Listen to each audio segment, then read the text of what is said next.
Hi everyone, this is Wayne Rivers at Performance Construction Advisors, where we build better contractors. This week, I want to talk about Primal Intelligence by Angus Fletcher.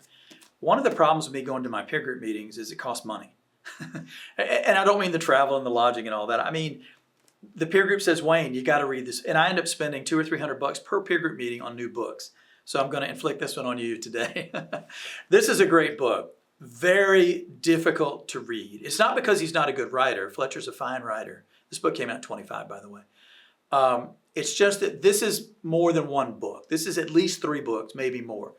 It's a book about how special forces think, the military, The second part is it's a how-to so that you can engage your biology into primal thinking. And then the third aspect of it, it's a history book. Military history, art, literature. You'll hear in this first passage that I read some of the people that he writes about later on in the book. But he got involved with something called Project Narrative, and this was a product of the Fletcher Laboratory. Okay. They claimed that they had identified a primordial brain power that drove intuition, imagination, common sense, and smart emotion. This brain power was ignored in modern schools and impossible for computer AI, yet it was the key to the mental gifts of Steve Jobs, Angelou, Tesla, Van Gogh, Marie Curie, Abraham Lincoln, Wayne Gretzky, William Shakespeare. Wow, the list went on. We call it Primal Intelligence. Would special operations reject primal as, quote, magic happy? Well, no, as it turned out. The training worked. The operators saw the future faster. They healed quicker from trauma. Faced with life and death situations, they chose wiser. In 2023, in fact, the Army awarded the Fletcher Lab with a medal for groundbreaking research, formally recognizing the existence of primal thinking. It's a different way of using your brain. Well, golly, you read those first few pages and you can't wait to dive. This is a difficult book to read. I had to read it 3 times just to come up with, with a few. It's so much. I mean, I could talk about this book for the next 6 vlogs, easy. So to try to distill it down to one issue was a little tricky, I have to admit. He talks about the concept of VUCA. We've talked about this in a vlog before. Volatility, uncertainty, complexity, and ambiguity. Okay.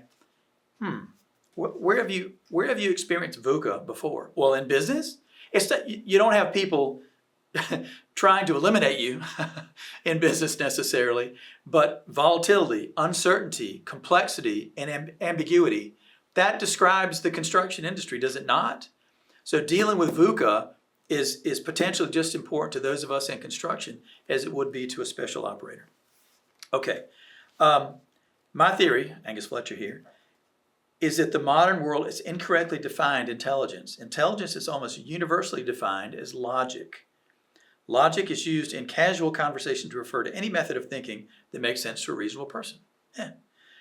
But these operators, identified more than 2 millennia ago by the Greek polymath Aristotle, in addition to driving artificial intelligence, they power arithmetic, statistics, design, data analytics, induction, etc., etc. All logic. Just about everything taught and assessed in a 21st century classroom. This logical view of the brain is absurd. Wow. We are brainwashed to believe it to our own detriment.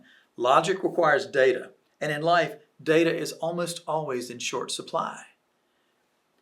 To handle the unstable dark of worldly existence, our brain had to develop mechanisms for acting smart with little, even no information.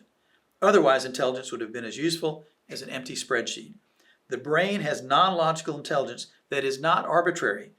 That intelligence evolved over millions of years and certainly predated AI and all these other things. The 4 primal senses are intuition, imagination, emotion, and common sense. Now, will AI, will machine learning ever have intuition, imagination, emotion, and common sense? Maybe. I don't know. You don't know. But certainly those are innate gifts that virtually every human being possesses, correct? There's a reason that the brains of our ancestors thought in story, okay? We talked about this ages ago. The narrative, the brain invents narratives. The brain thinks in narratives. While logic computes what's probable, story creates what's possible. The possible has two biological advantages over the probable. First, it can accelerate evolution.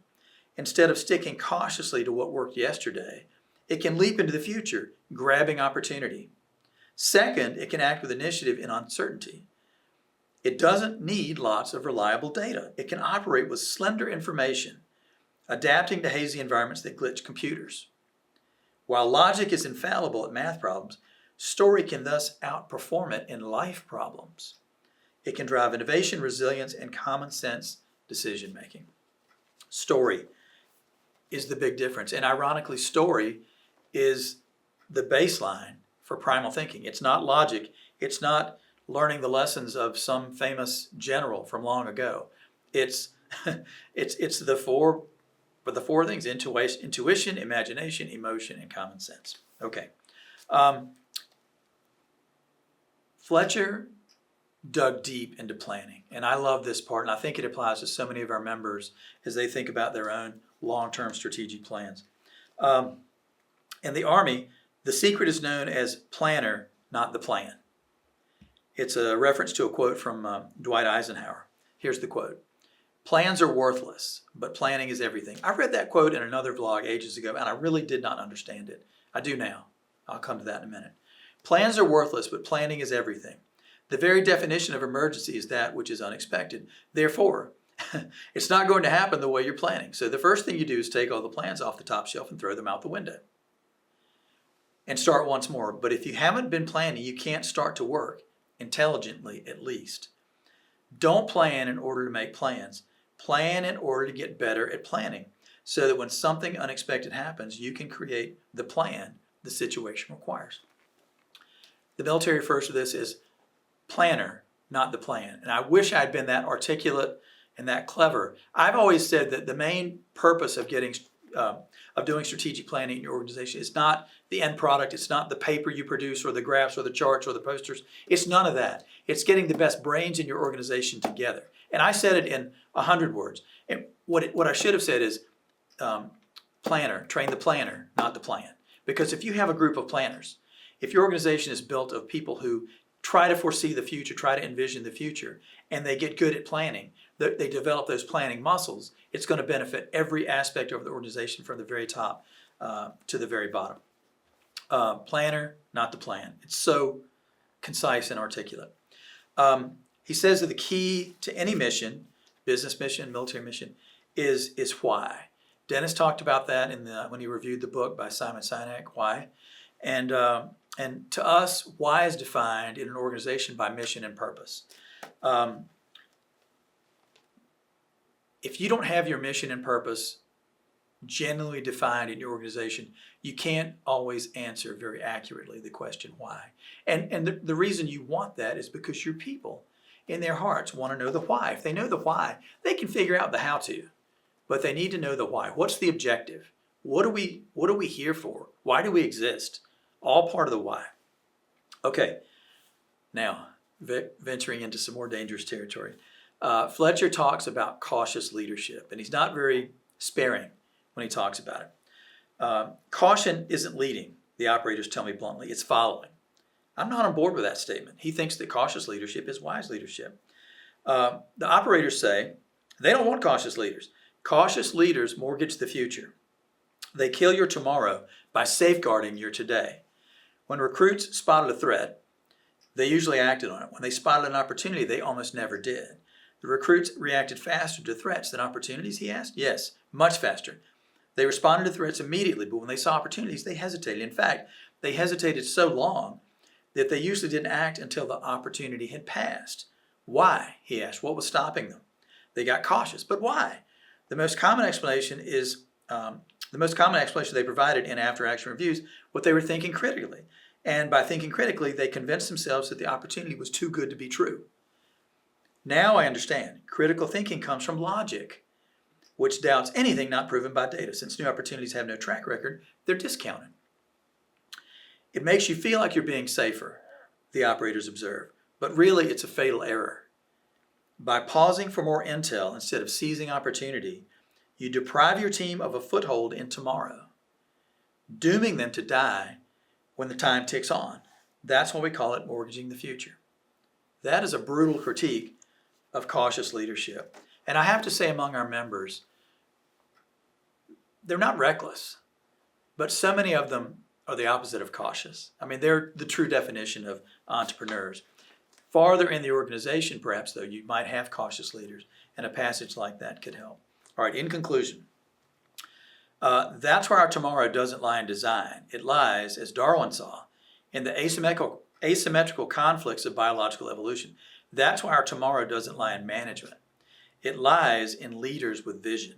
That's why our tomorrow doesn't lie in computers and their statistical brilliance. It lies, as Shakespeare saw, in human imagination. Primal Intelligence, very difficult to read, very difficult to grasp, very difficult to turn into a personal how-to, but I would say well worth your time if you're a leader thinking about where you're going to be in 2030 and beyond. What do you think? Email me, wrivers@performanceconstruction.com. This is Wayne Rivers at PCA, where we build better contractors.